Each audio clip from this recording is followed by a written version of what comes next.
వాళ్ళ track record కూడా ఎక్కడ కూడా ఈ సంతకం పెట్టిన హర్ష పసునూరి అనే వ్యక్తి, ఎందుకంటే 15 రోజుల ముందే అయింది ఇది సంస్థ, ఆయన ఒక ఎంప్లాయీ, ఆయనతోని ఎంఓయు ఒప్పందం చేసుకొని ఐటీ ఎంప్లాయీ ఆయన వేరేదో సంస్థలో, కేవలం ఈయన బెనామీ కాబట్టే మీరు నేరుగా మీ తమ్ముడిని చూపెట్టకుండా,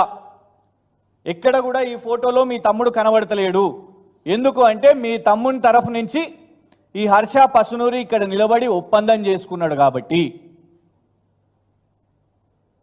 ఈ ఫ్రాడ్ పనులు బంద్ చేయాలి. ముఖ్యమంత్రి స్థాయిలో ఉండి వేల కోట్ల ఒప్పందాలని చెప్పి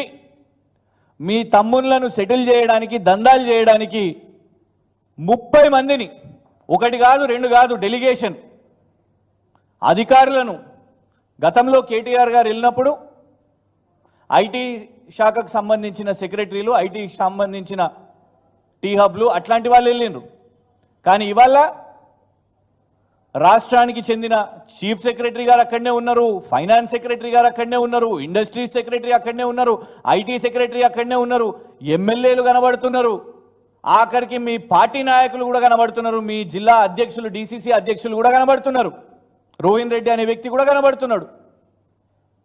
ఓటుకు నోటులో ఉన్న మీతో పాటు ఉన్న ముద్దాయిలు కూడా కనబడుతున్నారు. 30 మంది బృందం వెళ్ళింది మీ తమ్ముళ్ళ వ్యాపారాల కోసమా? తెలంగాణ రాష్ట్రానికి పెట్టుబడులు తీసుకొని వస్తావయ్యా, ఉపాధి కల్పిస్తావు కావచ్చు, ఇక్కడ యువతకు అవకాశం కల్పిస్తావు కావచ్చు అనుకుంటే,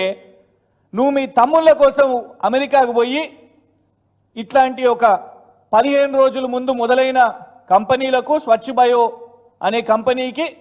1000 కోట్లు అని ప్రకటించి, పాపం మా మీడియా వాళ్ళు కూడా ఫ్రంట్ పేజ్ న్యూస్